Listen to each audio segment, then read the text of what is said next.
E duas eleições movimentam o cenário político, uma nacional, e daqui a pouco creio que o Orengo tratará do assunto de forma mais aprofundada, que é a escolha do novo presidente da Câmara dos Deputados, um cargo poderosíssimo, eu diria que hoje é o cargo mais poderoso do país. Hoje ele é o primeiro-ministro, né? Nesse semi-parlamentarismo financeiro que vive o Congresso. Eu gostei dessa definição, como das é que é? Parlamentarismo financeiro. Exatamente, porque ele gerencia um orçamento de emendas PIX, de PIX emendas, ou sei lá mais o que eles criaram, né? Imagina. 20% do orçamento livre controlado pelo Congresso Nacional. O parlamentarismo fiscal. Gostei. Né? É uma excelente definição. É bem isso. Nunca nós tivemos um presidente da Câmara tão poderoso quanto o Arthur Lira e o Hugo Mota, que parece vai construir uma espécie de consenso. Vai herdar isso. Né? Vai herdar o butim e todos os poderes butim inerentes a ele. Hoje nós estamos inspirados, né? Estamos inspirados. O Hugo Mota, ele cresceu assim... Quem é o Hugo Mota? Rapidamente. Hein?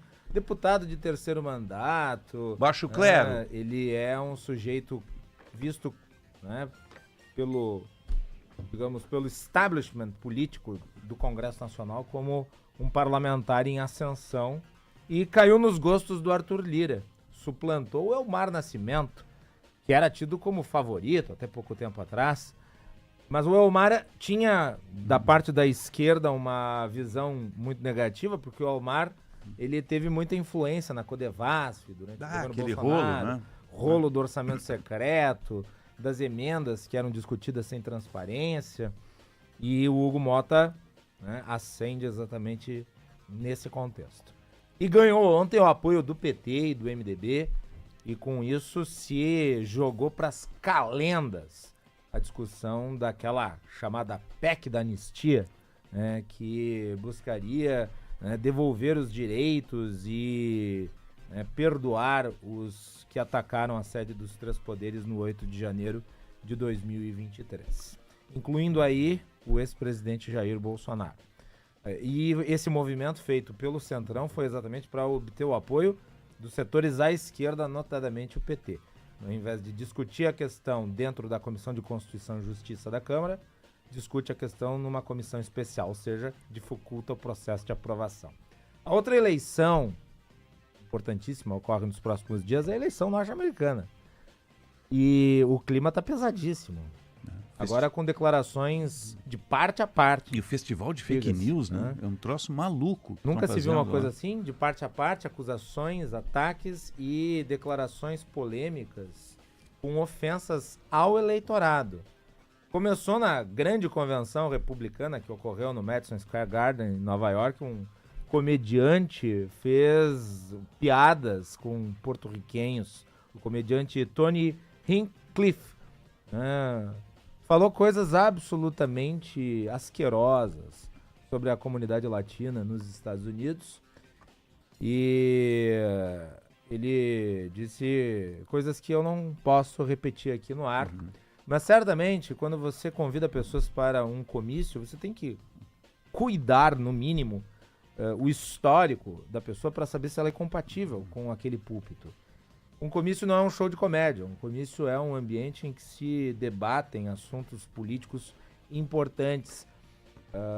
O Trump e os outros republicanos, depois da fala desse comediante, repudiaram as suas declarações, mas obviamente o que ele disse foi dito na reunião dos republicanos em Nova York.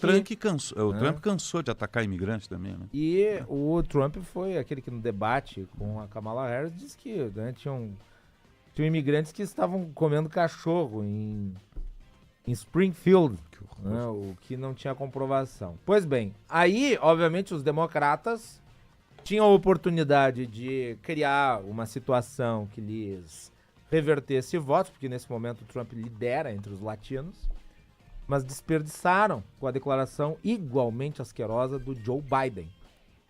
O Joe Biden, comentando sobre as declarações desse comediante, falou o seguinte, abre aspas, o único lixo que eu vejo flutuando por aí são seus apoiadores. Sua demonização dos latinos é inconcebível e anti-americana, acrescentou, fecha aspas. Ou seja, que o Biden diz né, acusando os apoiadores do Trump de serem lixo. E daí, o que era um contexto negativo para os republicanos se tornou um contexto negativo para os democratas, inclusive com a Kamala Harris repudiando as declarações do Joe Biden. E com um aditivo, é importante, enquanto na convenção republicana quem falou foi um comediante, aqui quem falou foi o presidente americano. E daí o Trump inverteu a situação e fez, né, uma ação política muito inventiva, né? Ele contratou caminhões de lixo para fazer campanha e apareceu em cima de um deles com a logomarca da sua campanha, falando que a ação era em homenagem às declarações do Joe Biden. Nesse momento, há um empate técnico entre os dois, com o Trump com uma vantagem numérica, segundo a Atlas, e a coisa vai ser decidida em alguns estados, que são os chamados estados pêndulos. Trump leva vantagem em alguns, Kamala Harris leva vantagem em outros. Quem cravar um resultado hoje está mentindo. Essas pesquisas, ora dão para um lado, ora dão para outro. Porque tem muita volatilidade. Então, depende da região também. Depende do tracking diário e tudo mais. O Biden deu uma resposta ao que disse Trump, que fez uma frase semana passada dizendo que os Estados Unidos viraram um depósito de lixo, ao se referir à imigração. Ele disse isso? Não podemos deixar os Estados Unidos, a América, né, virar um depósito de lixo, referindo-se à imigração ilegal. Estima-se que hoje tenham 20 milhões de imigrantes ilegais nos Estados Unidos. Se tirar, não tem mão de obra nos Estados Unidos. É que o imigrante ilegal, ele está trabalhando também ilegalmente, né? Está em subemprego. Entre aspas, né? Porque ele presta serviço dentro de uma residência, por exemplo, um casal americano. Mas não passa disso, não consegue um emprego posto de qualidade. De combustível. Não consegue um emprego bom. Então, foi essa a referência. Aí Biden respondeu desta forma. Mas é a pior campanha eleitoral em termos de qualidade e discursos e propostas interessantes que a gente está vendo na história, essa campanha dos Estados Unidos. Felizmente, semana que vem termina. Por exemplo, que, aliás, longa pra caramba, né? O ano inteiro isso. Mais, né? Porque sim, já começou antes lá. Some aí as convenções, né? Mas compare, por exemplo, o que foi a campanha do Obama e do John McCain. O vinho da outra pipa. Não tinha o trumpismo, né? Era diferente. Entre o Obama e o Mitt Romney. Não, entre esquece. O Bush e o Al Gore. Né? Até entre o Bob Dole e o Bill Clinton. Isso que teve toda aquela polêmica com o Al Gore. Tem um filme que conta a história, inclusive, né? Verdade Inconveniente. Foi uma questão jurídica ali, só que... Teve a recontagem. Teve várias recontagens e decisão da Suprema Corte, mas não foi uma campanha em que se afundou no pântano dos ataques. Foi uma campanha de divergências, mas... Até que o Bush, olha só, o Bush e o Obama são bons amigos. Sim. A possibilidade acabou. 9h29, você está ligado no Jornal